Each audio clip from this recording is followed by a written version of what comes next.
Spark Infinity. Welcome to the first ever mini Spark. I hope you've been having an awesome day. This is the first ever mini Spark, and I guess otherwise known as Conversations with Fascinating People. I'm looking forward to getting to know many of you. I'm looking forward to spotlighting many of you, your businesses, your creativity, your artwork. And today, joining me is Qiang. Did I say that right? Yeah, you're right. Okay, good. We did practice beforehand, but I like to make sure. I have a Asian spirit about me because I grew up in Japan for 8.5 years, and have an appreciation for the culture. Like to try to pronounce things correctly when I can. I am fluent in Japanese. I only do a tiny bit of Mandarin, though. Most of my Japanese friends can speak Mandarin, and I can't. Um, what languages do you speak? Actually, I speak plenty of languages.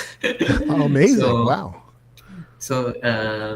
Part of it is because Malaysia education, minimum we have to learn at least two languages.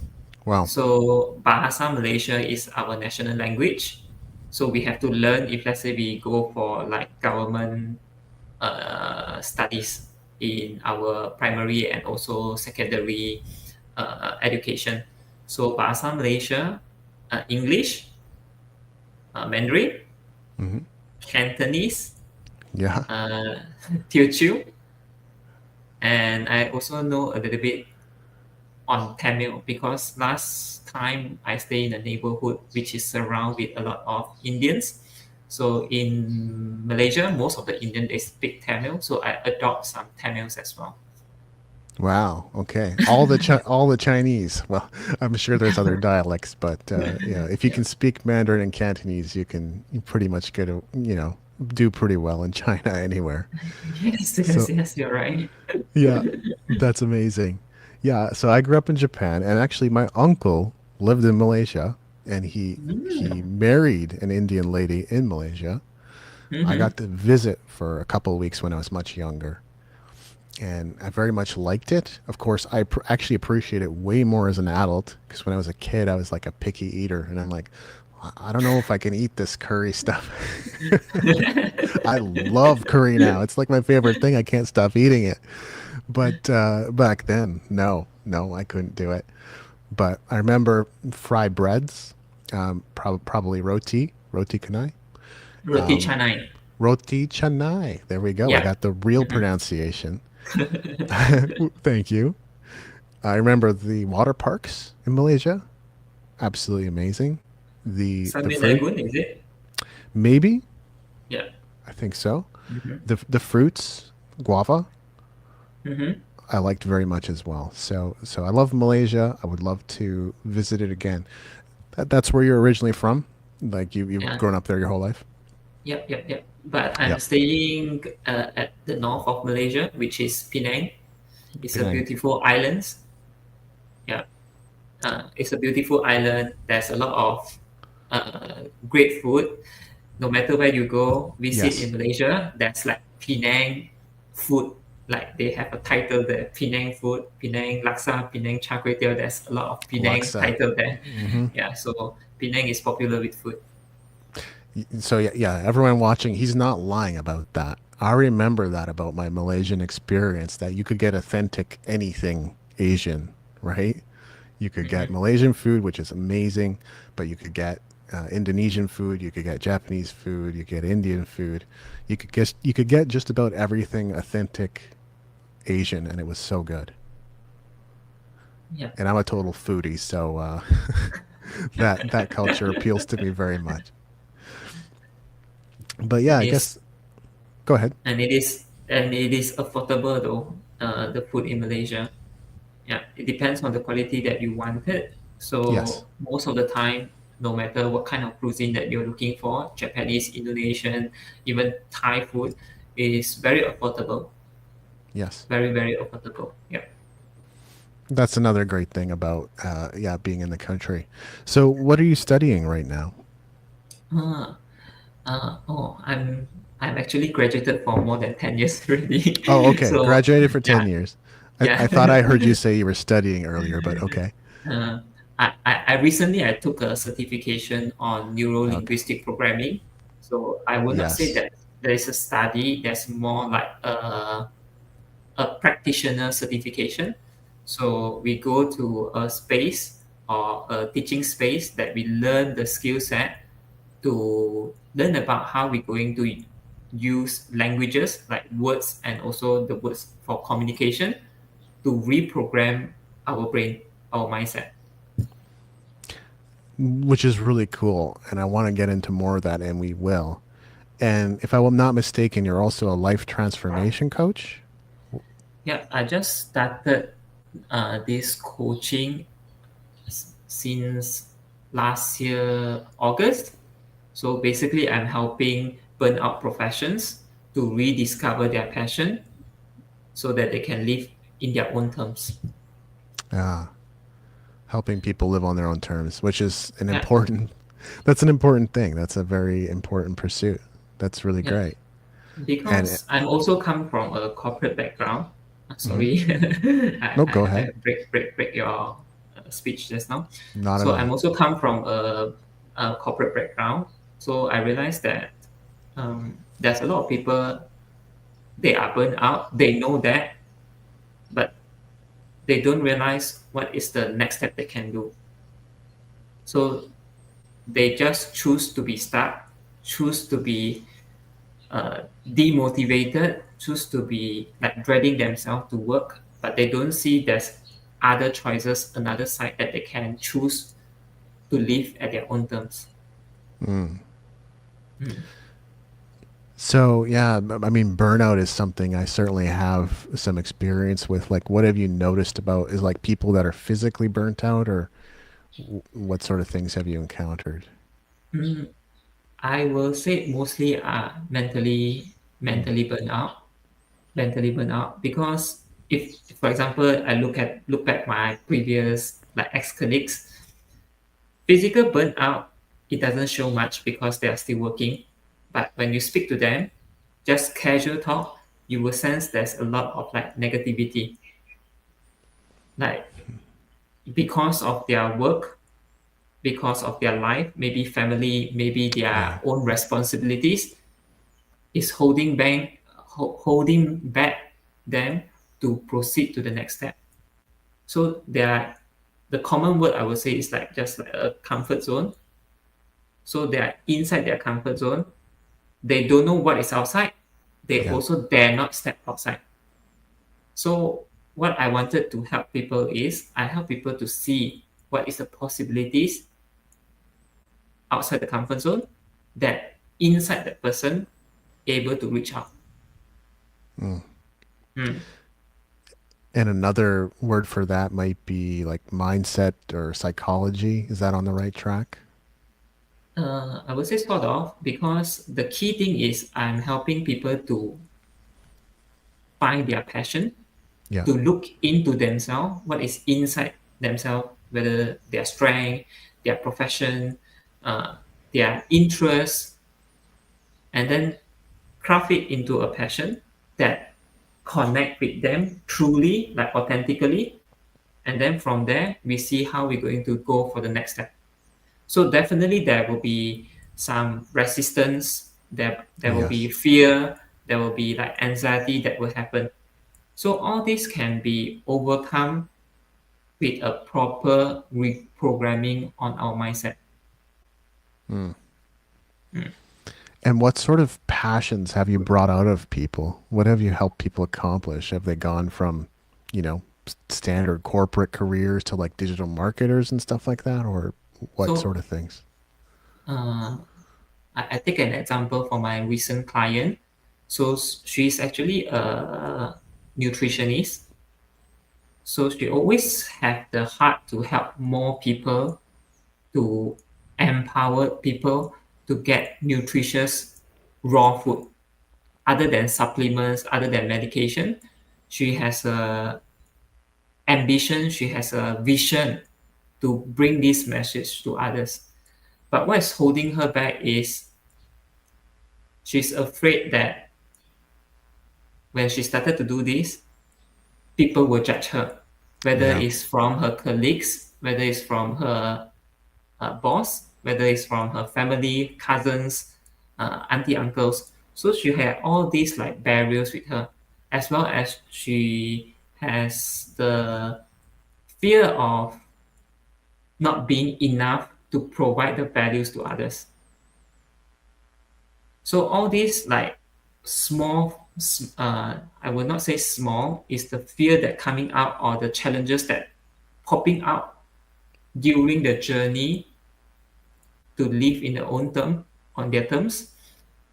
That's the thing that I'm going to resolve for them throughout the journey. And I think that's something that appeals to a lot of people, right? As a longtime musician coach, it's my job to help Mm-hmm. people create the life they love through their passion. And this is what people really want. And you're talking about the things that hold them back and supporting people through that, which is amazing. And I think it can be a really hard step, right? Especially if you don't have someone supporting you along the way, like a coach. Yeah, it's definitely that if let's say there's someone that know there's possibilities to make a change that support that person, this will be much easier. Because Yeah. sometimes people that around us, surrounding us, it's not that they don't want to support, it's they don't know how to give the support. Most probably they didn't go through the process, they didn't go through the journey because they're the one that inside the comfort zone. So when someone wanted to move forward to the next level outside the comfort zone, so that person that's beside you or around you, they don't know how to give the support. They don't know how to give the uh, uh, uh, like advice, the next Hmm. step, and how to overcome it. Yeah. So so when there's someone that already go through the process, already have the tools and also solutions to make it faster, why not to look for help? Yeah, that's the thing. It's a great description. And, it's funny. I can't help but think about parallels with social media, right? And some of the activity that I've recently gotten into. My Spark Infinity Facebook group is still new. And inviting friends for the first time or having other people invite me to their group and saying, "Oh, you got to invite your suggested friends to my group," was a little uncomfortable. Not a lot uncomfortable for me because I've been around the business world for quite a while. But at the same time, it was like, okay, I got to do this and I'm going to go live every day. I'm going to be on camera every day. And so at first, there's that discomfort of getting used to, and I'm booking way more conversations than I even normally do at this stage. There was a certain amount of discomfort. And I think, it might be, I'm sure people's situations are very different, but that's sort of a parallel that I thought of as you were talking. Yeah, definitely. The first step is always the hardest one. So imagine if, let's say, you wanted to make the first move, for example, making live in Facebook. So if let's say people that surrounding you, they never do a Facebook live, they are just providing like the encouragement. Oh, you can do it. It's just press the start button Yeah. and you talk like naturally. But the fact is, people that never do any like live Facebook before, they don't really feel the internal challenges. So only the people that already gone through the process, they know what is the internal challenges and how to resolve it. It's really true. And so one of the things is that you're kind of pointing to for me anyway is I've been doing this a long time. So I actually started podcasting in 2009. Live streaming, I haven't always done it every day, but I'm getting into that habit now, especially this year. So the thing is, it's not so much that I'm nervous showing up, although that's definitely something that'll happen to you when you're first doing this, talking naturally. You hinted at it. It's actually really difficult when you're first Mhm. on camera because you get Yeah, nervous, you tense up, you're not relaxed, and you're not breathing properly. And I still do that sometimes. But part of it is I've got a pressure on myself because I'm trying to be a really great communicator. yeah, And I've always put that pressure on myself. I try not to dead air. I'm always listening to myself and like cringing when I do the wrong thing. So, but I'm Exactly. trying to not be so much of a perfectionist about it nowadays because I Mm. realize live is a different thing. It's just it kind of like anything flies, and it has to fly because this is what we got, you know? Yeah, exactly. At the very beginning, in my journey, I also have these challenges as well. Like what you Mm. mentioned, wanted to be looks more professional, looks more perfect, much more presentable. Hmm. But if let's say internally that's not me, I purposely do it in front of the camera. Actually, other people watching it, they will sense it. Yeah, So it's a challenge in between still keeping the professionalism at the same time being natural. yeah. Yeah. So it takes time. It takes time, but it's definitely able to achieve it. I agree because people sometimes say, "Oh, David just came out now, and now he's gone." And I was like, I wonder why that is. But it's exactly what we just talked about. It's my Mhm. proclivity or my tendency to try to be perfect and try to be a better communicator every single day. The pressure's on because I've been doing this for so long, so I should be better or I should be good, at least. Yeah. Yeah. The most important thing I think when we are standing out to share the message, it doesn't matter how many people are listening to it. The Yes. most important thing is the message is delivered, and those people that require this message, they receive the information they need. Absolutely. I think that's Mhm. number one. So knowing who you're talking to and what message needs to be delivered. I heard something really interesting today, which is the cost of becoming famous. How much money do you think it costs to be famous? This is a great question. First of all, I never thought of becoming famous. Yeah. I think becoming famous, there's a lot of sacrifice required, Yes.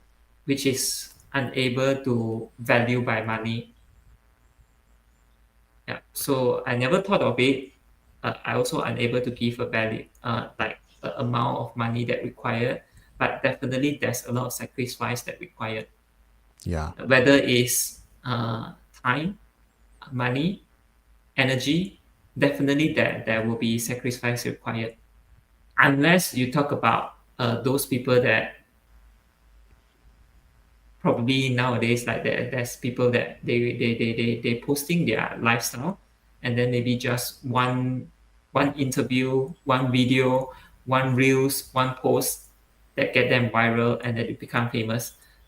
But all this is definitely they step up the first step to make the post. Yeah. Yeah. And they definitely do what they like, and some luck is there, and also definitely there's a lot of effort to do that. Well said. And I brought this up for a reason. So Mhm. the cost of being famous is apparently $50 million. If you're willing to pour that into yourself and get noticed on TV and major conglomerate radio and major publicity channels, you can be famous for $50 million. That's the price. My point is social media and really our websites too, but social media offers us the opportunity, the platform, not to be famous all over the place, not to be like J Lo or Ben Affleck or whoever you like, but rather we get to speak to specific audience, specific people. Like you said earlier, delivering a message to a specific person, specific message to a specific person. And I think that's the opportunity. And that's what we're doing in Spark Infinity as well. Yeah. there's there's a lot of things that uh, people wanted to know, and sometimes they just don't realize where the resources can be come from. So social media is become like a channel, a tool for people that wanted to deliver their message Yes. to go through the process, and then let the people that wanted to receive the message to look at it. So whether it is business, or even though you want to share your hobby, even though you want to share your experience or your work challenges, there's social media is definitely a good channel for you to share all this information. But of course, in my opinion, when we are sharing messages or we sharing our thoughts in social media, we have to be mindful enough Hmm. to share it ethically. It's not like just grabbing some information from nowhere and then brag about it and then uh, get the attention. That's all. That's not the main idea for me on doing social media. Yes. Good point. It's not about deception, which I'm sure helps some people get attention, and that's the way they do things. And maybe that sustains some attention for them, but it's not necessarily about being sensational and controversial and always trying to, certainly not deceiving people, right? Yeah, definitely. Because I was in a community as well. There's people that are very care about the numbers, how many views, how Mm. many likes, how many comments, and all these things just get them like a lot of anxiety and a lot of discouragement. But in fact, Yes. the real thing is all these like social media, that's their own background algorithm that able to help us to bring the message organically to the right range of people that we wanted. So it depends on the people that we engage as well as the content that we created. So there's a group of people that resonate with the content, then they will come to you, and then social media will help us push to the right people. Definitely. And one of my mentors at a distance, Dan Kennedy, says you can't trade in likes at the bank for coins or cash or money, right? At the end of the day, likes are likes. It's fun. It's fun. It's great. I like it too. And Yeah. Facebook recently asked me, "Hey, do you want to be a creator?" I said, "I don't know what that is, but sure." So it's cool. Like it seems like I get a boost in the algorithm, and it's going to open up more monetization options, and that's all great. Mm-hmm. I look forward to that. At the same time, I'm well aware. Like it's really nice for people to say they like and they comment and they share and react, and that's all good. If in the world of like business, though, if I was to put my business hat on, does not translate to sales. Yeah, exactly. So, so likes, comments, and shares, that's nice. Viewers, that's nice. Listeners, that's amazing. And you have to be mindful of what your goal is. If your goal is just engagement, that's one thing. But if your goal is business, then completely different approach. Exactly. The real thing is you might get like thousands, 100,000 likes in Facebook, but who are the real people that really connect with you? That's Yeah. the thing that have to think about. So if let's say you have only like 10 people liking the post, commenting, like genuinely giving you comments and really wanted to connect with you, that's much more valuable in this world right now, especially there's so many, frankly speaking, there's so many there's so many AI in social media right Yeah. now. Yeah. So, so all this genuine connection, like very honest, very sincere conversation, is very valuable right now. Yeah. Mm. I couldn't agree more. I think if it gets to the point of like AI content everywhere, and we're kind of there already, but if it gets to the point of the internet is AI and there isn't much else, I don't think I'll be on here. I'll Yeah, just go exactly. out into the real world. I'll go to the bar. I'll go to the lounge. I don't know. I'll find Yeah, somewhere to hang out where people are, and yeah. hopefully no robots because I don't need that. If So let's say social media conquered by AI or robots, we can just chit chat with ChatGPT. yeah, exactly.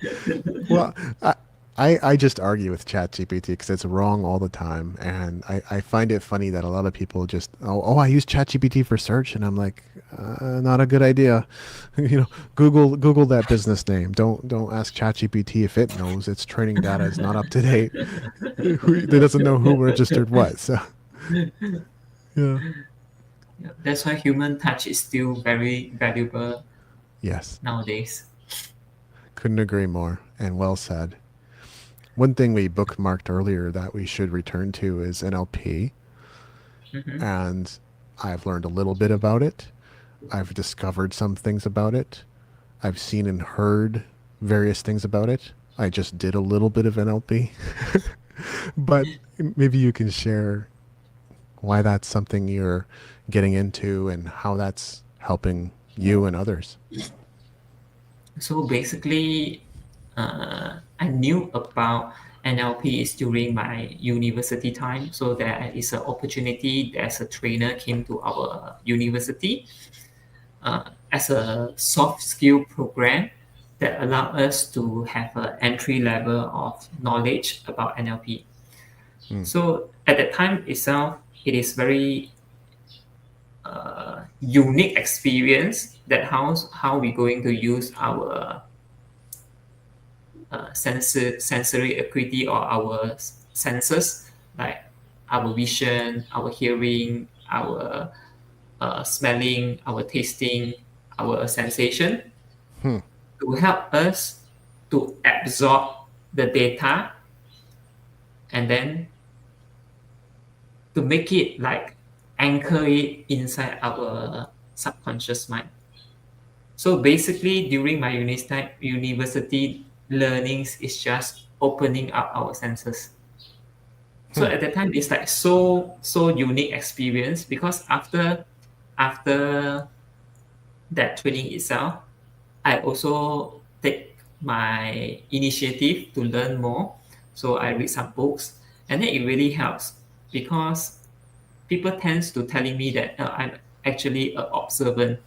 I observe more after I learn all the NLP stuff by reading and also by the like quick primary training itself.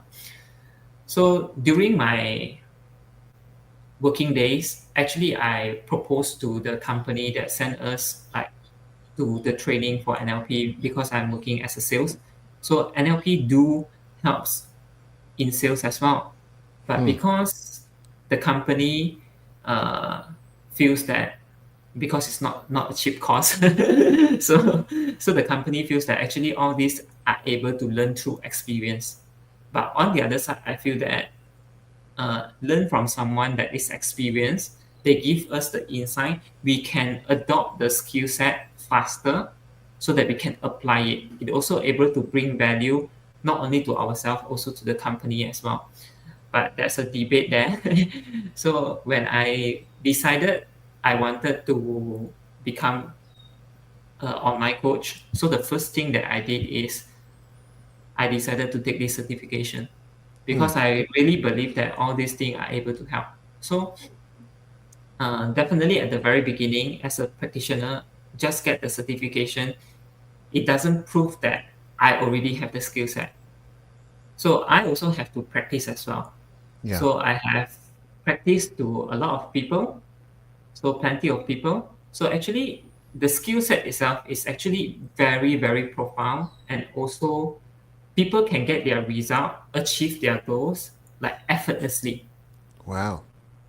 Because what NLP is doing is going through the intervention process.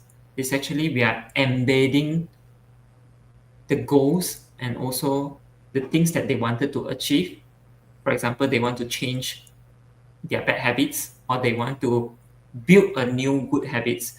So all this can be done effortlessly just through the intervention process with Wow. NLP. So there's a lot of intervention uh, techniques. I would say it's a technique that can be implemented to help people to achieve their goals effortlessly. Whether if let's say the person have a life conflict, there's two options happens in their life, but they don't know Hmm. what they want to how they want to choose. For example, if let's say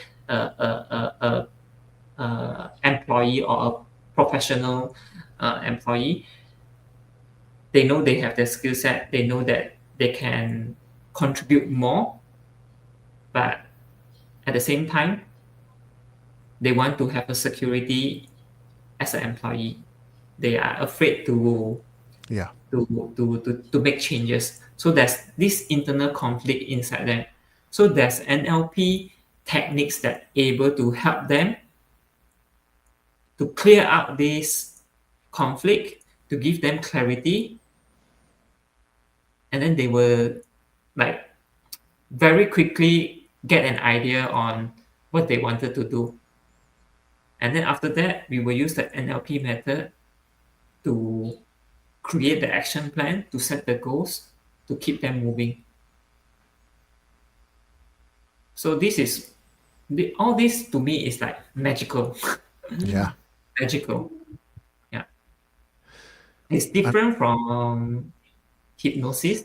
It's totally different from hypnosis because NLP are done when the person is in the conscious condition. hmm, Yeah. So we are using the hypnotic words to bring the future, to bring the positive learnings into the subconscious mind. But that person that undergoing the intervention is conscious. They know what is happening. They know what is the process. They know what they are talking. They are 100% conscious. Yeah. I'm sure there's going to be people that want to come to you because what you said is very compelling. Yeah. Also, though, for some of us, are there any books or courses you'd recommend on NLP? I have to look through the book's title because after I took this course, basically I just focus on the manual that provided by the coach. Yeah. Yeah, Awesome. because it's over here. It's so thick. I can show you. It's so thick. Yes. It Okay. is so thick. There's so many information, interesting information inside that can be learned psychologically and also neurologically. You said that it can help improve people who are selling things, so sales. I think Jordan Belfort is pretty famous and notorious example of someone who utilized NLP. Is it something that also improves our daily communication? Definitely, Hmm. because in NLP, it believes that the words that you are using daily, it will affect your own mindset as well. Right. So, for example, just now we're talking about like burnout profession. I talk about my ex-colleagues. So those that people that I sense they are burnt out is when they are talking about this company is not good. Why this job is I have to do it. It's not within my job scope. And I don't like the time I spend in the company. So there's all these negative words that if let's say they use in their daily communication, actually they are embedding all these negative words in their mindset as well.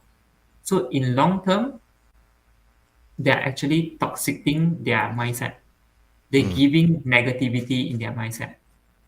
So if let's say this mindset is not removed in long term, definitely it will cause many other mental challenges. Yeah. So Interesting. that's why there's a lot of people always talking about mindset. Yes. Is there's tools that are able to improvise to reprogram the mindset. I do think it's the most important piece. And I've gone through various forms of personal development, even just to get to where the mindset is for me right now. And it's in a pretty great place. Hmm. However, if you can shortcut that process and bring people there faster, of course, most people would prefer that. Another thing, I'm wondering what you think about this. I think I heard this on a podcast somewhere. He was talking about he learned NLP and then he healed himself of certain illnesses or ailments. It might have been an injury. Is that Yeah. possible? It depends. Hmm. Uh, like you mentioned, a lot of things Hmm. related to mindset. So if let's say the key elements that stop that person from healing is mindset, then of course NLP able to help that because Huh. when the mindset has been changed, so action will be taken as well. So the right action will be taken. But just now you also mentioned one very key thing is you heard about the from podcast that learn NLP and apply on own self. It is Yeah. possible, but there's one key like criteria or one key factor that make it possible is we have to train ourselves whereby our subconscious mind are moving faster than our conscious mind. So what is the difference between our subconscious mind and our conscious mind? The easier term to explain it is subconscious mind is just like our instinct, our intuition.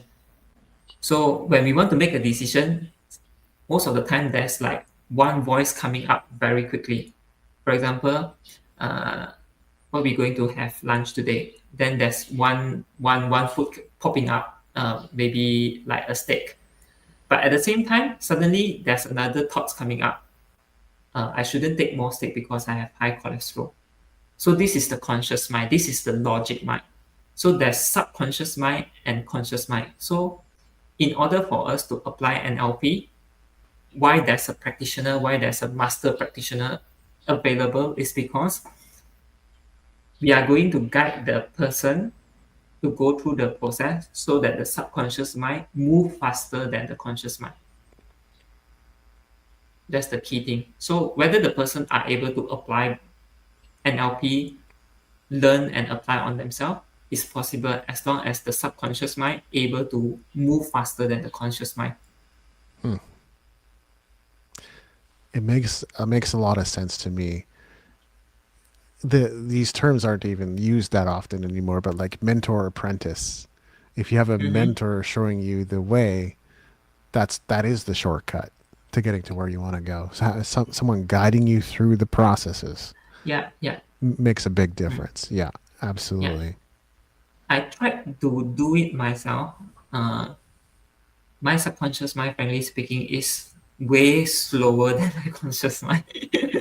So Okay. it's a challenge for me to do it myself. So even though sometimes I have conflict, I also have to find my mates that have this NLP certification to help me out as well.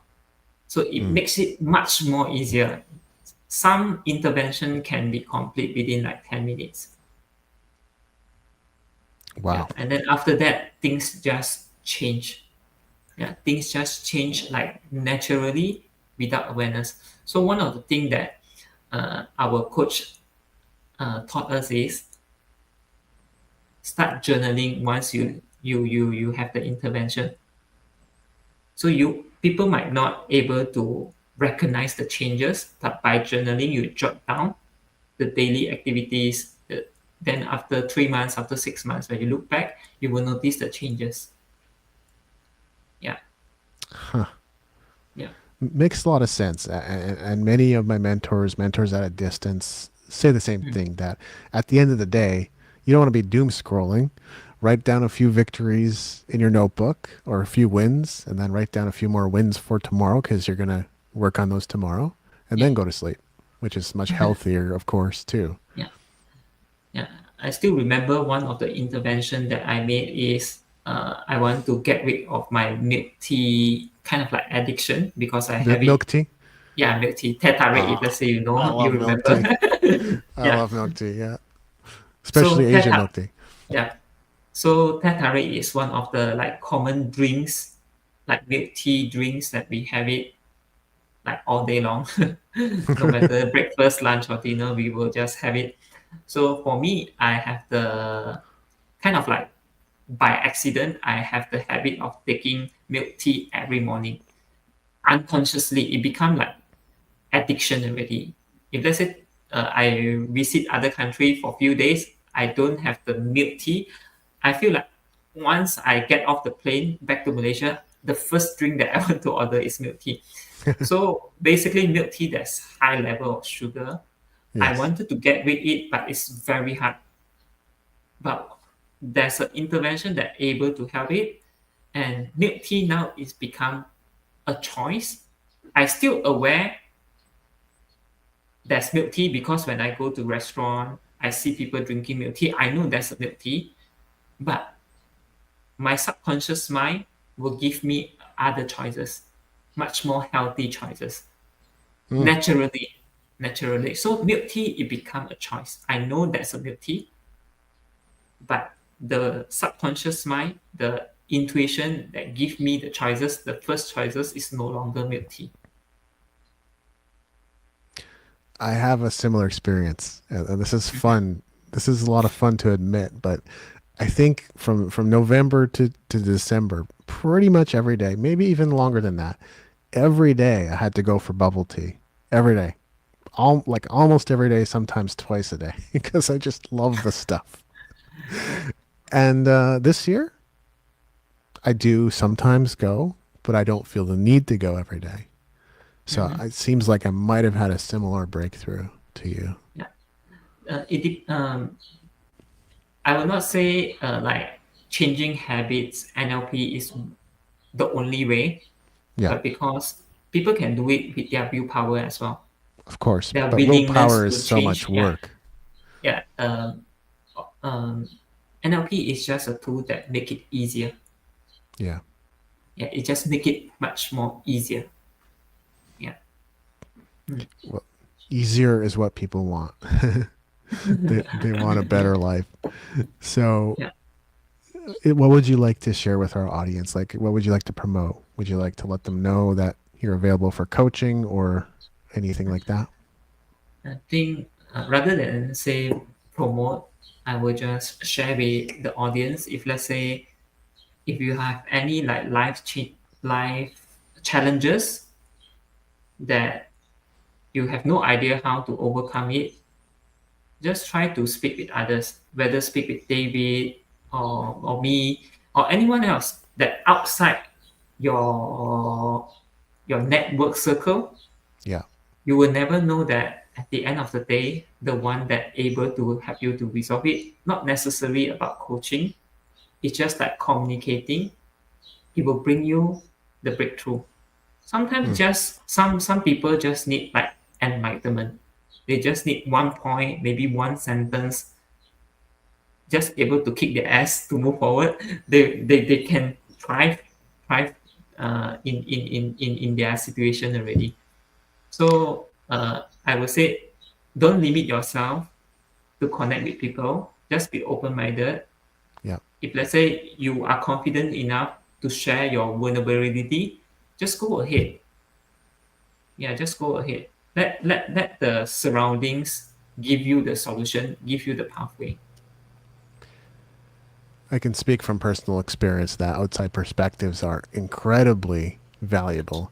And people won't know this unless I share, but like Yun Qiang is here because I took a chance on him. I saw his Facebook profile and said, "This looks like an enthusiastic guy. It looks like someone we might want to welcome into the community."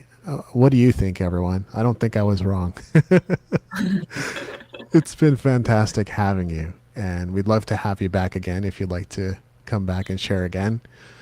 Anything else you'd like Sure. to share? Yeah.